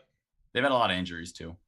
The injuries, True. I was going to say, yeah, the fluctuation, nobody's really getting, aside from, Crawford and Yastrzemski. Belt's I guess, at back this on point. the IL. Nobody's really getting that day in, day out sort of early season, get into it streak that you want to see with some of your big bats. I think they were leaning heavily on Rodon as sort of a recalibration every 5 days, and his last two starts have been less than that. But I think that just kind of comes with the territory of pitching in the MLB. I think I mentioned it last week, but you really give kudos to guys like Verlander and Scherzer and those guys who go in and day out and just don't have bad games like that. Every other pitcher in the MLB has those 2-game slides where you give up 5 runs and you walk a few guys and you just don't strike out as many. So I don't think anything explicitly is wrong with them. I just think it's sort of an early season slump, and they'll readjust and hopefully get healthy. Yeah, I agree. I think honestly, I just think that they're a good team, but they're not a great team. Mhm. And Yeah. they're taking care of business against all the bad teams, or not even bad teams, just lesser teams. But when they play the ones that are really good, they struggle a little bit more. I think there's been some bad luck. I agree with Connor too. Like, continuity's been tough for this team. Like, they've been getting hurt a lot. They haven't really had the full squad. Alex Cobb, his ERA is like in the 6s, but his FIP, for you analytics nerds, is like 2.3. So he's just been getting really unlucky. I don't know, man. I think expectations are maybe high, but I think they're going to be a fun team that takes it down to the wire. Expectations were definitely But- high. Like, and Yeah. that's the thing. When you They're probably have not a a season like contender. last season, and maybe and this is a fucked up thing to say, but were we maybe playing out of our shoes last season? Or Yes, maybe playing 100%. a little above the Hell head. yeah. Yep. Maybe that's what Crawford we had- need We to talked on this accept here. podcast all last year, like, when are the wheels going to fall off? Yep. When are they going to fall off? Yeah. Any minute now. Any minute now. And it turned out it was in the NLDS. Yeah, I mean it was still a close series, but still. I think they're just a vibes team, and sometimes vibes off. Sometimes it seems like when they're all playing terribly, they are all playing terribly, and when one guy steps up, they all kind of follow suit. It's kind of it's good to see. That's what you want to see your team do. You want to see them lean on each other and rely on each other, but sometimes it's tough when they're all struggling at the same time. All right, I got 2 questions, some optimistic Giants questions for you guys. You think Farhan should go out and get Juan Soto? Yes. Yeah. This trade deadline? Is it time? Is that the piece that'll make us that much more competitive? If he's available, if it's a serious talk with the Nats and they're saying, hey, he's available, show us what you got, you have to throw everything you have, because if you don't, teams like Someone the else will. Dodgers, teams like the Yankees, Fucking disgusting. those teams who can afford to pay him $750 million over 14 years or whatever he's going to get, are going to put in their top 3 prospects and guys who are producing at a high level right now. I mean, you just absolutely have to throw the kitchen sink to get a guy like that. Yeah. I mean, he's a generational player, pretty much. He's 23 years old. And, I'm already thinking, like, I don't want to part with certain prospects, but you part with whoever the hell you need to part with to get a Juan Soto. He's a proven commodity. He's an on-base machine. He's only going to get better. How old's Logan Webb? 24, 25. I mean, we're not Perfect. He's on the timeline. Exactly. And we're Perfect. not going to He's get on the any better. timeline. We got a lot of old guys that are going to be leaving town soon. Yep. We need this. this next generation, because we saw what happened with Joey Bart. Didn't work out, right? Or we'll see, but he's fucking terrible. Sorry to bring it up, but that was 5 years ago or something. Yeah. I seriously turned the game yesterday and I saw it was Joey Bart striking out, and I was like, nope. And I turned it right next back on. 32 years old, Joey. Took a It's mighty over. swing, and I was like, no, I don't need to watch number 21 strike out in an It's- 8-1 game. I'm it's out, over. dude. I'm We good. got Tiger Papierski now, man. We got Big Poppy in the building. We are Oh, I like good. that. My only question is, and I think you do. You make a run, but do you wait until 2025 and try to just throw everything you can cash wise at him, and like hope that he wants to sign in San Francisco, because that's a big risk. That is a big risk. Bryce I think Harper trade didn't want for him to. and then extend.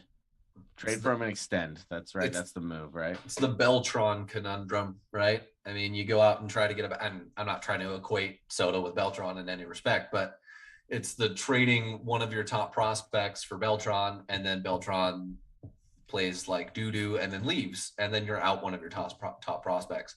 And you didn't even really win that many more games because of Beltron.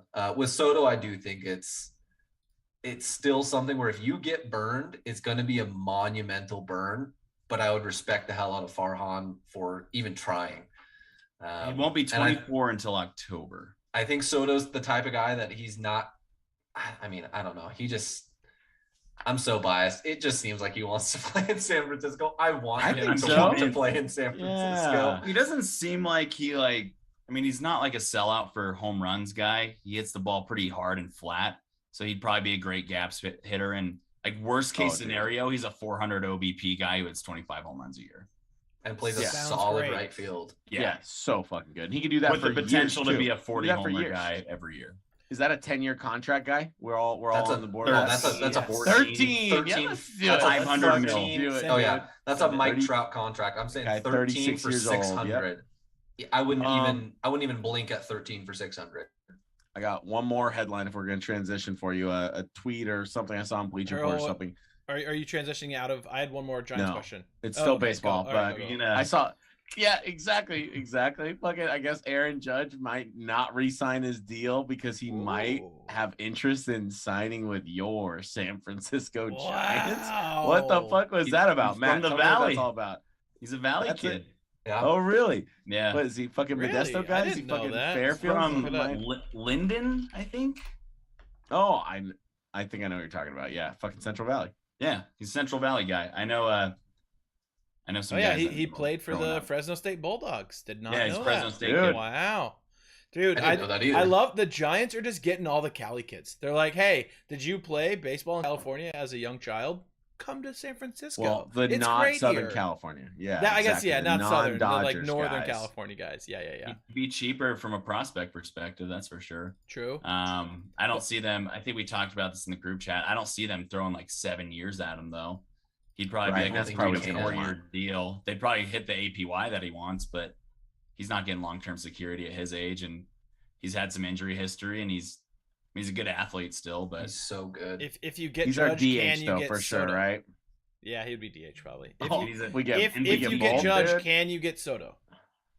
not in the same year now. Not in the same year, right? But I You mean, could But go make a run at contract-wise, Soto later. absolutely. Yeah, I could- mean, could you make it work? you're throwing. They have the money. You're throwing Longo off the books. Yep. You're getting Belt off the books. Hopefully, you never get Crawford off the books. I hope he stays there until he dies. same. But eventually, you're Him gonna and get him off Soto the are books buddies, again. so we got to keep him around at least a little longer. But there's $18 million a year for 3 different guys that is going to be coming off the books, and the rest of the team is on decently long deals. I mean, 3-4 year deals with very low APY. I mean, I think Farhan's been playing the long game. We've said this time and time again, he was given cards of, hey, here are these really old contracts, see him through. And then he's just kind of laying in the weeds, signing these Luis Gonzalez's and Tyro Estrada's and bringing Logan Webb along and signing a Rodon, who's his biggest sign. But then eventually, as he showed with his tenure with the Dodgers, he's going to go out and spend $200-300 million on a guy who's worth $200-300 million. They went all in to try to get Bryce Harper. He just didn't pick the Giants, but they tried. Yeah. He didn't want to have to hit over that right field wall. Yeah, he was concerned about his stats. Yep. No, he was actually, I guess he was concerned about their farm system. And probably a couple of years later, he's probably like, "Ooh, I wish I'd signed with them." Look how the Phillies doing in the farm right now. But I know. They got like a top 5 to 7 payroll, so they can easily afford it. Yeah. And I like Rodon. I think that's a good, like, I don't know if litmus test is the right way of saying it, but like there was a pitcher in a lefty fucking fireballer that was the best lefty on the market, and they didn't hesitate. They went all the way. Yeah. So that gives me hope that we are ready to pull the trigger. It also tells me how low value Farhan has of Chris Bryant after this past offseason too. He really didn't like him. They did. I think he traded for him because we wanted it. We wanted Chris Bryant. He did that for us. We were making a run. Like we were making a run to him in the offseason. They're like, thanks. Yeah. Thanks for your time. Appreciate it. I mean, the Rockies, what are they doing? They didn't extend their homegrown talents in Arenado or Story, but then they threw 7 years at Chris Bryant. And does he even have a home run yet this year? In Coors? Really? He's been injured the last couple of weeks. Yeah. But was he bad though when he was playing? He had a high average, but he wasn't hitting for any power. 0 home runs. Batting .270. What's his slugging? And his expected average was way lower. 333 slugging right now. Oh my God, that's not a Coors Field third baseman. And as you guys said, he was injured, but still, that's ugly. Love the guy, but there's a reason the Giants didn't even engage. Okay, he has only played 17 games this season. We'll give him that, but still. So he's still hurt. Okay. Yeah. That's fair. That's fair. It's too long of a season to count someone out, especially in Coors. He's a good player. CJ Crone looks like Barry Bonds playing the Crone Zone. That's my guy. Dude. We talked about the Crone Zone a little bit. The Crone Zone. But it just shows that Farhan, for a select few elite players, like he's not going to just sit back like in a Harper sweepstakes or a Soto. Like I think he'll be serious about it. But Judge could be interesting. And then you make a run at Soto. That could be fun, dude. That could be a fun team. I just don't know what kind of haul Soto would require. That was my next question. Harrison and either Luciano or Matos. What are you willing to give up, and what does it cost? That's what I was going to ask, basically. Two of your top 5, and probably pitching prospects. It's most likely going to be 2 of your top 5 prospects for whatever, and then either starter quality, or if some of those prospects are pitchers, then that's what it's going to take. But it's going to, bleed 30% of your top 10 out of your farm. It's just what you got to get for a team. Right?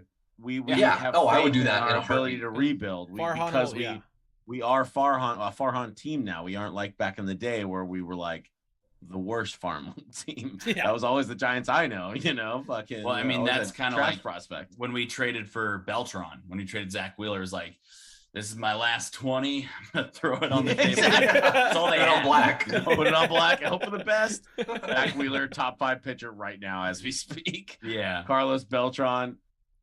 What's that guy? He's doing broadcasting for the New York Yankees. I think he is a color commentator for the Yankees.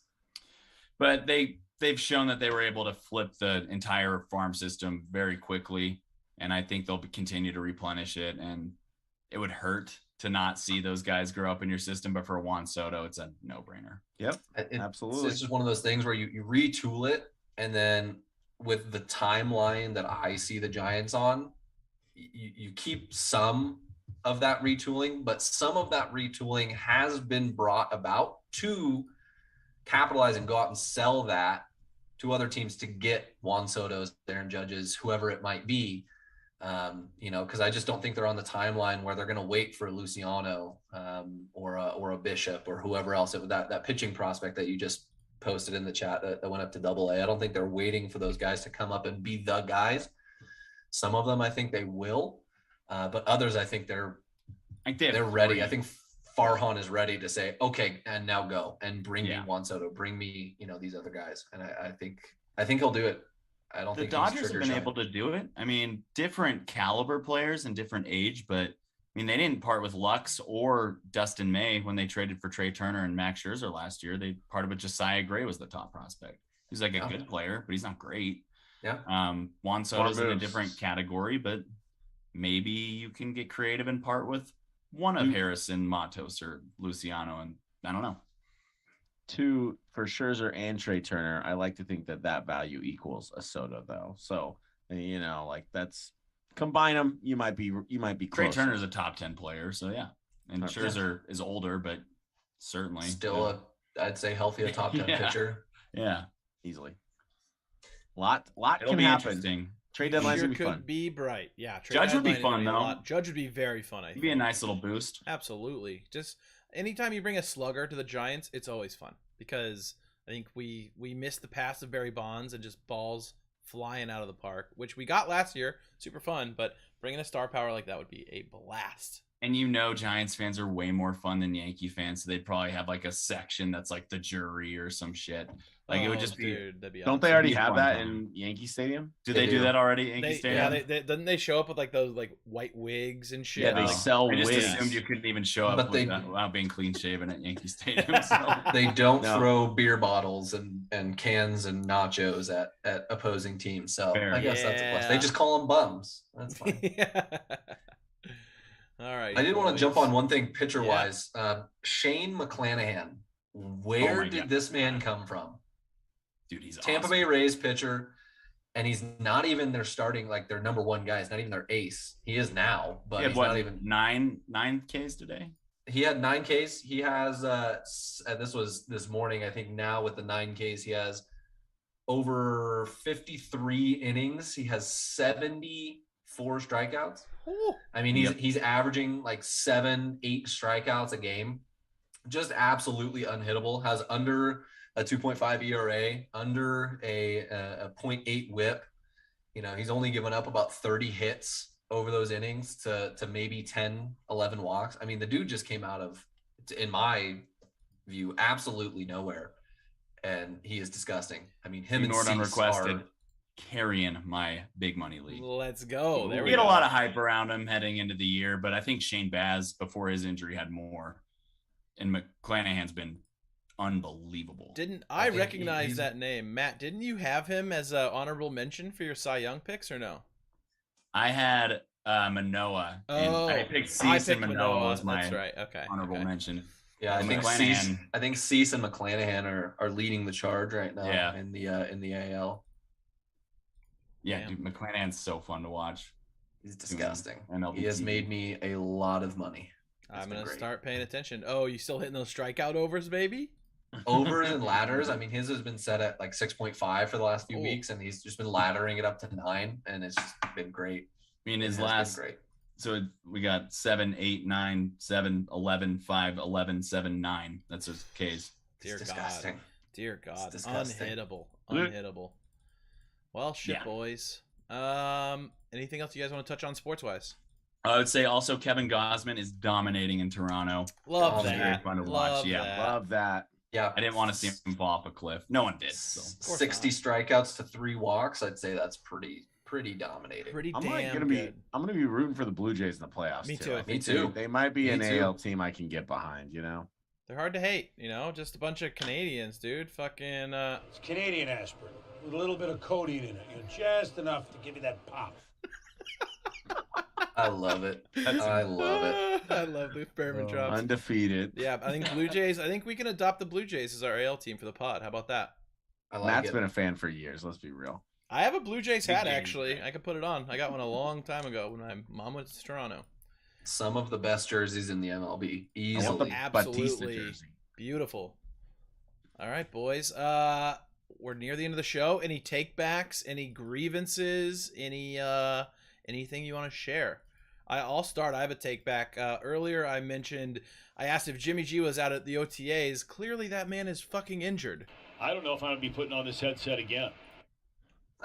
So that's my take back for the night. I've got I'll a go for it, take Matt. back and a grievance. I think it's a grievance and a take back, actually. Oh, So, love that combo. The last week or so, I had a box of kittens left in my yard. Oh yeah. And What? yeah, I don't know why somebody left a box of kittens in my yard, but somebody did. And whole animal control thing. I won't get into it, but had to deal with that. And then yesterday, I went to go take a walk, and there was a dead bird in my yard. Oh. So that's my grievance. But whatever Weird. caused this omen, I take it back. Did you like sell your soul for a bet or some shit? I don't What know what happened? I don't know what happened, but maybe some of those bets in South Lake were a little bit more than just sports bets. God, Fuzzy. dude, yeah. You never Sold know. something? Yeah. Jesus, dude. The Omen's a scary movie. Yeah. I've got two for you. Just things I'm excited about. Obi-Wan Kenobi comes out this Friday, 2 episodes. Hey, hell yeah. It's exciting. Also, I'm gonna go see the new Top Gun with my dad. Oh, that'll be nice, Very dude. cool. I have heard nothing but incredible reviews for that movie. So that might be one I'll go see by myself, actually. It sounds like a good time. Ooh, good call. Good call. I have no grievances, no takebacks, just appreciation for letting me make the jump again, filling Dude. in here for my older brother Juan. If anyone needs a substitution, give me a call. You guys got me this very cool microphone, which I'm Yeah. more Nice, than dude. happy about. Now I don't sound like I'm underwater. I do apologize to anyone who heard me last week and sound like I was both underwater and had duct tape over my mouth, but hopefully that changes today. So thank you. There we Thank go. you, We, guys. we Well, all can yeah. take vacations. We can You're all like take the- vacations. now that you're Absolutely. Yeah, here. we have a It's call great, in. yeah. I love it. It's nice. Yeah, I know. It's You're like awesome. the Trey Lance of this podcast. I'll take it. I'll take Who's it. the Jimmy G, Matt? Oh boy. I don't Oh, know. boy. That's I for don't know. you to decide. We'll Whoever's see. out, We'll see. whoever's Oh, out, he's so- still on the roster. Yeah, this week it's John because he's out and injured Yeah. this week, so it's John. And also Connor, you gotta thank chat for your microphone, dude. They paid for it, so all you guys thank you, chat. subscribing out there. Probably Kevin Tobin. appreciate it. Thank you, Mostly Kevin Tobin. Yeah, mostly a little Kevin bit of, Tobin, little bit let's of be real. Fail Gank, a little bit of McCann drums. So, alrighty, gents, hell of an episode. As always, it's fun talking sports with you boys and everybody that was with us in the chat. We appreciate you. We love you. Thank you for being here. Call your loved ones. Let them know that you love them. You never know what's going to happen in this crazy day and age. A lot of crazy shit going on. So stay safe out there. We'll see you all next Tuesday. Thank you guys very much, and we will see you then. Bye. Bye.